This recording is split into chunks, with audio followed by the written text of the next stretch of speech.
Kamala Harris. C'est l'honneur de ma vie d'accepter votre investiture. Voilà ce qu'a déclaré Tim Walz avant de développer les grands axes du programme de Kamala Harris. La candidate défend notamment la liberté des femmes à disposer de leur corps. C'est une femme elle-même et elle mise aussi sur ses origines ethniques.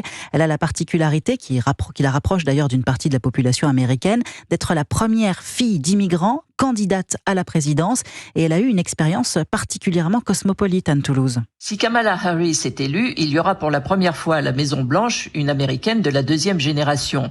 On appelle ainsi les enfants nés aux États-Unis de 2 parents étrangers. Ils représentent 12% de la population et leurs origines, aussi bien géographiques que sociales, sont très diverses. Les parents de Kamala sont venus aux États-Unis pour poursuivre leurs études.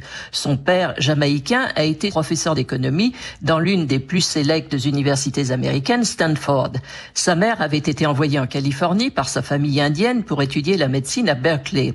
Après son divorce, elle a emmené ses 2 filles au Canada, où elle-même a fait des recherches sur le cancer dans une autre célèbre université, McGill.